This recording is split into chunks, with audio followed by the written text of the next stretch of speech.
Alright, guys, this is lesson 10 by Mr. Rasti. This lesson contains a different subject that we have here, which is a prepositional phrase. Let's take a look with me, and it's easy as always.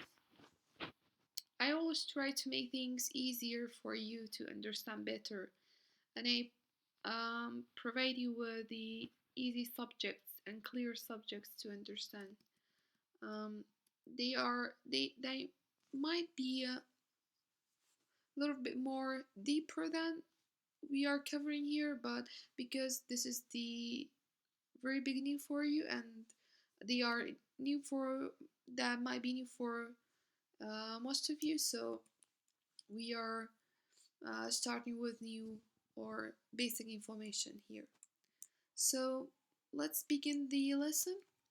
We have a prepositional phrase, which is a group of words such as after, into, on, or with, or so on, that lacks a verb or a subject.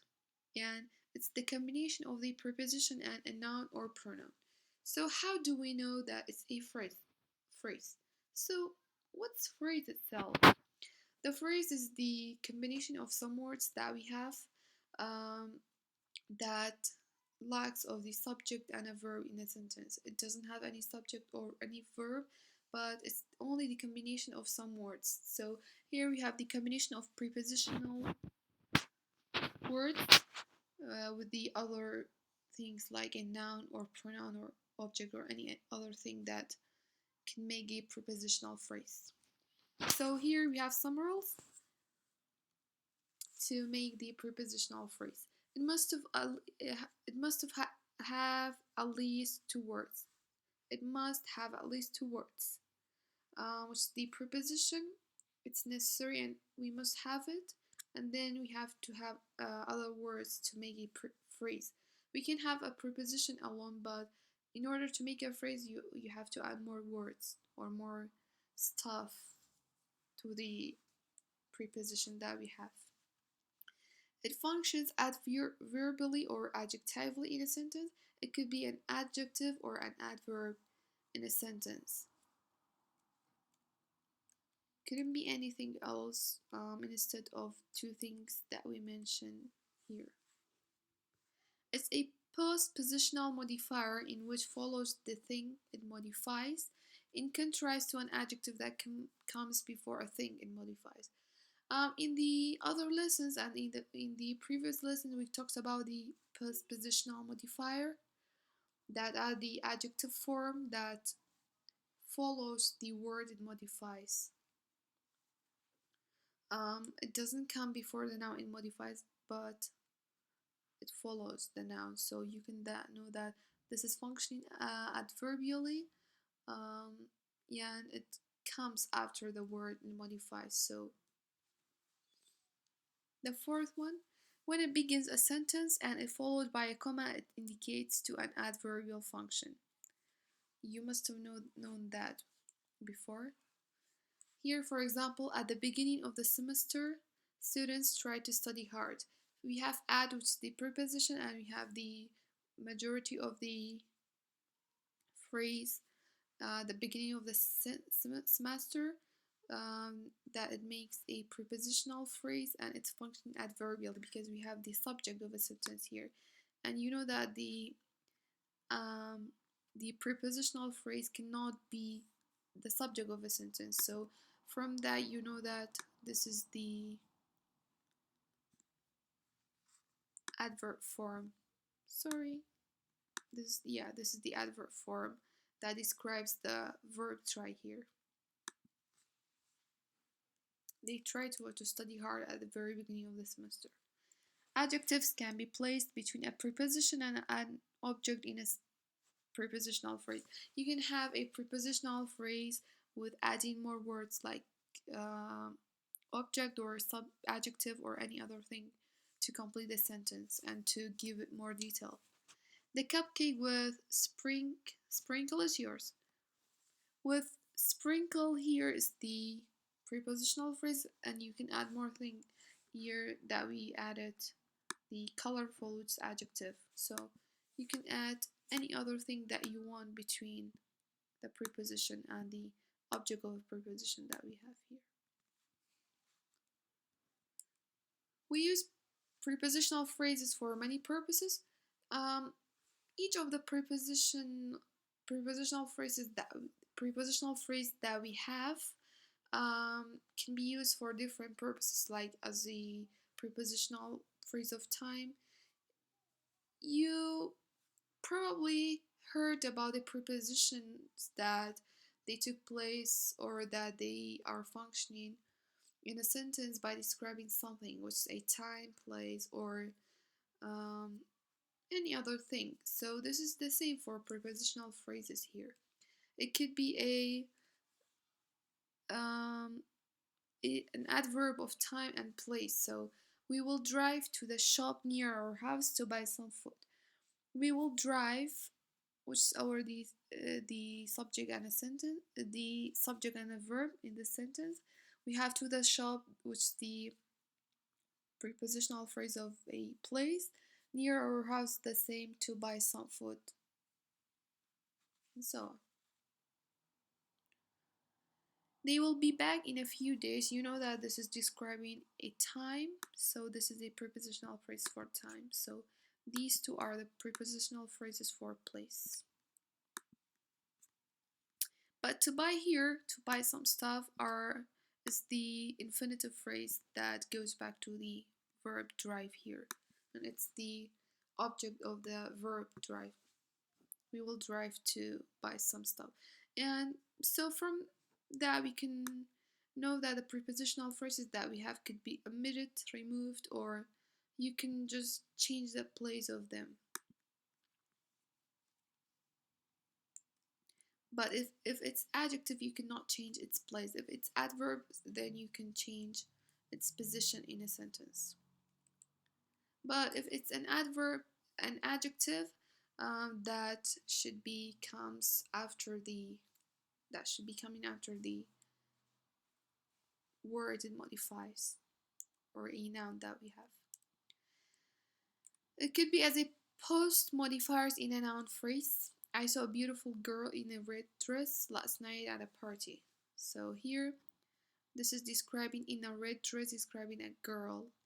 Last night at a party, they are for time. We've got a new TV with a 31-inch screen. With a 31-inch screen is a prepositional phrase that's describing a TV. Here is the adjective. And this is also the adjective that's describing the girl. To show who did something, the light was turned off by the child. You can use by agent to describe that someone or something had done something else. I saw an amazing painting by Van Gogh. This is the same, by someone. Someone did something. After certain nouns and adjectives or verbs that we have. The book belongs to me.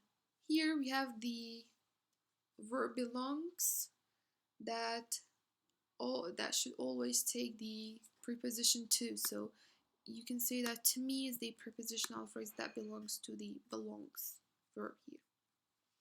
I had an argument with my brother. You have to always use with argument. You have to have an argument with someone, not to someone, not for someone. You cannot say that. So this is special case. I feel sorry for you. You cannot say I feel sorry to you. I feel sorry with you. So here is also a special case that makes the prepositional phrase.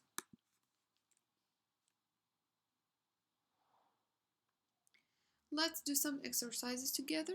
Identify the functions, the prepositional phrases in the following sentence.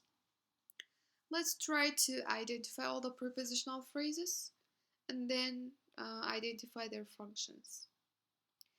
As we said, and don't forget, prepositional phrases only function as an adjective or adverb in a sentence. And how do we know that it's adjective or adverb? The adverb one is sometimes coming at the beginning of a sentence, and then we always have comma after that. And this is also answering the question about where and when of something happens. And the adjective one is a positional modifier that describes something in a sentence. So let's take a look at the first one. The present inside the box is mine. The present, the subject of the sentence, inside the box is the prepositional phrase here, inside the box. Let me highlight it. Oh, sorry.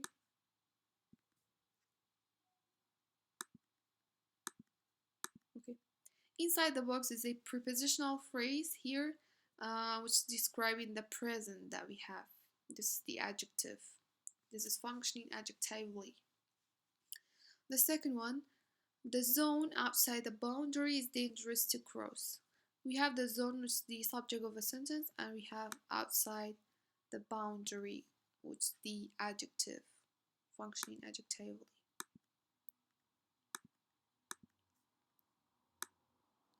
Let me make it. The third one, my shopping list needs to be put into my purse.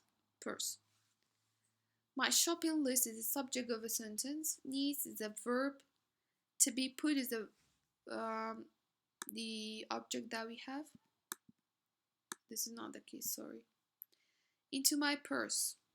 Into my purse is the prepositional phrase that we have, and it's functioning adverbially here. To put something or to put a shopping list into your purse. You are doing an action. We will order pizza during the lifetime. You have to order something. You have to order pizza during the lifetime. So here is the adjective.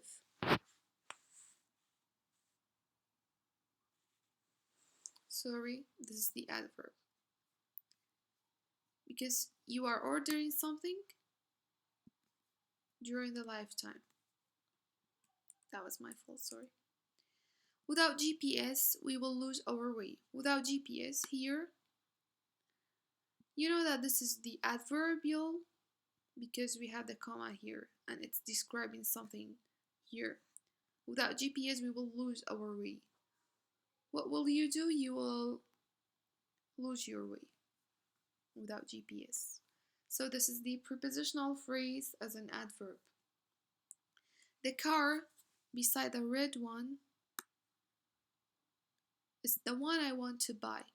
So the car here is the subject and beside the red one is the prepositional phrase describing the car. Is that a prepositional phrase? Why or why not? Answer this question by using this sentence here. Let's take a look of how many prepositional phrases that we have here. The subject of a sentence, I'm going as a verb, which is the continuous verb, to have lunch. This is the object of a sentence, to have something. In the cafe is the preposition. The only prepositional phrase that we have here is the in the cafe. But most of you may say that when my mom works is also the prepositional phrase for time when my mom works. But it's not. Don't get confused. But if you know about the complex sentences, you should know because this is the level 4 and you may have learned about the other previous levels. So this is not our job here, but it's for you to announce you that when my mom works is the phrase because it has the subject my mom and the verb works. So we said that the prepositionals or the phrases cannot have any subject or verb in it. So this is not a prepositional phrase, it's a part of a complex sentence that we have. This is the phrase that has a subject and a verb. This is all about the prepositional phrases. I think it's easy too. And I hope you got some information about it. Thank you so much for listening and have a good day.